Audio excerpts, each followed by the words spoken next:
Let's do it. All right. Man. All righty. So, 49ers, fell off from, their Super Bowl berth, mainly due to injuries. They were the last place in the division last year, record wise, 6-10. But like I mentioned, just decimated by injuries. But had a pretty good offseason.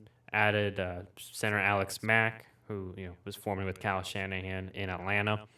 Wide receiver Mohamed Sanu, also formerly with Kyle Shanahan in Atlanta. Linebackers Michael Kendricks and Samson Ebukam. Defensive lineman Maurice Hurst.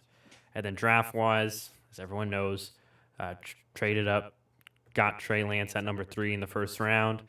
And then third round, grabbed running back Trey Sermon, who some people are high on. And like I mentioned with the wide receivers for Seattle, I'm just keeping an eye on him because it's Kyle Shanahan. He's done this with Raheem Mostert, Tevin Coleman, these late round running backs. He seems to have an eye for what he wants and who he knows is going to succeed in the system. So just someone to keep an eye on. But loss wise, Richard Sherman lost him, defensive lineman and former first round pick Solomon Thomas also left. I mentioned Tevin Coleman. He also left to the Jets. Jerick McKinnon also left for the Chiefs, and then wide receiver Kendrick Bourne, who was solid for them last year while Debo was out, also left to the Patriots. So yeah, John, do you think they've done enough to be in that Super Bowl conversation like they were a couple of years ago? No, but I do think they're a playoff team. I think they're a wild card team as of right now. But that being said, with my concerns about the Rams, if there's a team that I think overtakes them, it's the Niners. So I think they're right. They're right there. I'm just not ready to put them there yet, and I'm going to tell you why. I think their defensive losses are pretty big. I think a large reason for their success that Super Bowl year was obviously the defense. You lose your defensive coordinator. Deforest Buckner obviously is gone. Richard Sherman is gone. Nick Bosa is coming off an ACL tear. So there's a lot of shifts that are happening, and I need to see what that defensive unit can do before I'm fully ready to put them over the Rams, who I know, although once again they had some changes themselves. I know that Jalen Ramsey and Aaron Donald are going to be so good that they can put them in a really good spot. Um, so I do have concerns with them, but I think their offense improved. I think their offensive line got better. I am worried what a Kyle Shanahan offense is going to look like to the rest of the league with Brandon Ayuk, Deebo Samuel, and George Kittle all healthy and ready to go, because that's just a lot of versatile weapons. We know how good their running game can be. Um, so I think they could be an 11, 12 win team, um, maybe 10. I don't know. We'll see. Obviously, 17 games, it kind of just throws you in a loop. Um, so I think they should be really good, but I'm not ready to put them to what they were before that, just because of all the changes from that Super Bowl team. I do think that losing Robert Saleh is going to be, which do we know who their new defensive coordinator is? I'll look it up. Um, I think that losing Robert Saleh is going to be an overlooked loss, but I think he was just so key and integral to what their defense did because, as we know, with Shanahan, he's an offensive genius. And what those guys typically do, which I think McVay is actually really underrated for this, but he is really good at identifying people who are good at coming up with answers for his offense and then hiring them as defensive coordinators. Wade Phillips was amazing. Brandon Staley obviously just got hired. I wouldn't be surprised if Raheem Morris does really good for them. And Shanahan is the same, right? He found Robert Saleh. That's the guy. Saleh handles everything on the defensive side of the ball. And Shanahan just, obviously oversees everything, but gives a lot of that free reign to Saleh. And so, do you know who the defensive coordinator is yet? Their Yeah, new it's guy? D'Amico Ryans. He was their linebackers coach, so he promoted from within. Okay. So, I mean, maybe there's not a lot of change there. Maybe the years already with the team, he can just keep everything that was already instilled. Um, but yeah, I do have some concerns with their defense, but maybe their offense is able to overcome that because I think this offense honestly should be better than their Super Bowl run offense because of, like I said, Brandon Ayuk and even Trey Sermon. Like I think that was a really good draft pick. I know a lot of people might get really high on him in fantasy. My rule of thumb is tend to stay away from running back rooms who like to share. Running back And committees. Yeah, and the Niners will always be that one. And Raheem Mostert obviously is a guy that you draft, but like outside of that, it's hard because Jermichael Hasty had a really good week, last year. Jeff McKinnon What's had his a good name? week. Jeff Wilson. He had like I think 4 or 5 good games. That was Like, frustrating. which shout out to my buddy Cody, UNT guy, loves Jeff Wilson. Anyway, so I think the Niners.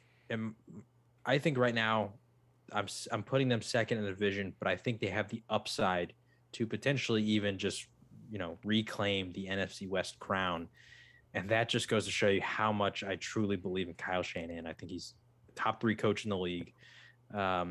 Like I think probably the only guys that I would confidently put above him as of right now would probably be Andy Reid and Bill Belichick, and that's just because of their legacy and how great they've been over the last 2 decades, and even have been dominant recently. So Kyle Shanahan's a beast, and I think that the fact that his offense got upgraded worries me for the rest of the league. So yeah, I do expect them to take a step forward, the San Francisco 49ers. And like you mentioned, on offense, getting Alex Mack is, their offensive line was already up there and one of the better offensive lines, and now even better. So yeah, I'm in the same boat with you. I think their offense, if anything, might be the one that carries them instead of their defense. Like, as opposed to 2 years ago, where their defense was really the star of the show. And that's regardless of the quarterback, regardless if it's Trey Lance or Jimmy G. Like we've seen before, I'm sure Kyle Shanahan has worked with less, and especially, like I mentioned at the start, it's just unfortunate last year. George Kittle got hurt. Debo Samuel, I think got hurt. I forget it was week 1 or not even the preseason, but in training camp, and he was out for an extended period of time. So it's as long as they get those guys back, they're already going to be better. And I'm sure Kyle can do more offensively, and it'll be a funner team to watch. And yeah, I am worried about it defensively. I'm interested to see if Nick Bosa can get back to being what he was his rookie year. Obviously Eric Armstead's good, and they have a few other good interior linemen. And obviously Fred Warner, I forgot to mention him. He's only gotten better and better each year. But yeah, like you, real worried about the cornerback situation. Because really, I don't even know. I mean, Jason Verrett had a solid year, but health has been a concern throughout his whole career. And I'm going to knock on wood for him because he's always been a solid corner. But you just never know. And then regardless, opposite of him, I don't even know who's going to be opposite of him. And so we'll have to see with San Francisco. But yeah, I expect them to be in the second-ish range in this division, 10, 11-ish wins. And once again, it just depends how, I guess, who is quarterback and how well they play. Can Jimmy G play, to the level that we all hope he can and be consistent? Or can Trey Lance, start taking the next steps and just be, be the dynamic player that he was in college, that we've already kind of seen in that one game in the preseason. And actually, I think they're playing right now too. If Trey Lance is good enough to win that job from Jimmy G this year, at some point, I think the Niners probably are going to win the division if that's the case, because I think Trey Lance athletically, his arm strength, just all of that stuff is so much better than Jimmy G's that I think if he's good enough to beat Jimmy G for the job, that's going to open Kyle Shanahan's offensive playbook so much more, because now he has a guy who can run. He has a guy who can just chuck it deep and get it deep, really far downfield. So, I don't think Trey Lance ends up playing this year, just because I don't think Shanahan wants to rush him and potentially ruin his confidence if he doesn't perform like he could.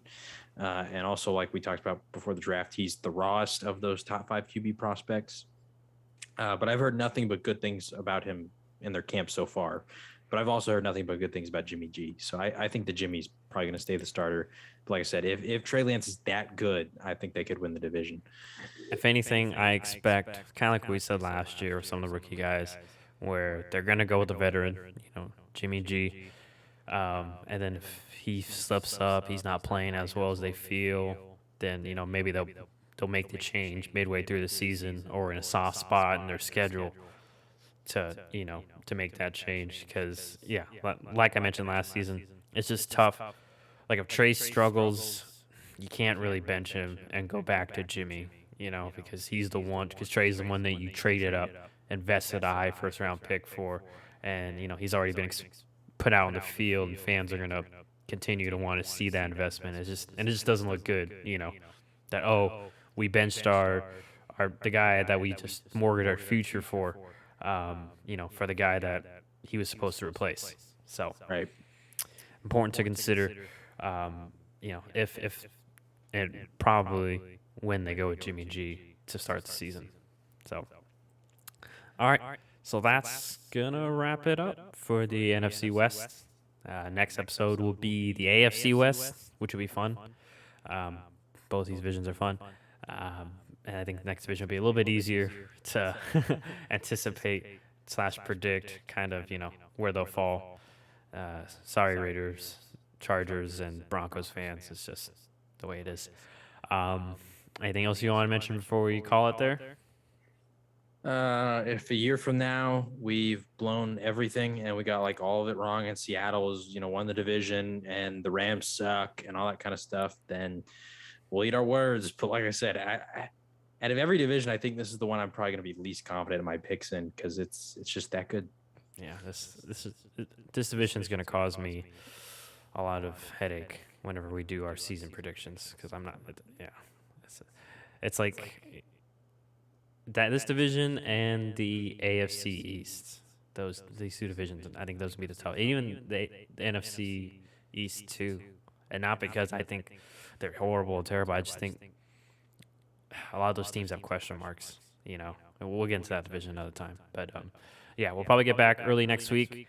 The stream went well. John's audio was fine. I'll figure out my issue on my own. But we'll be back early next week.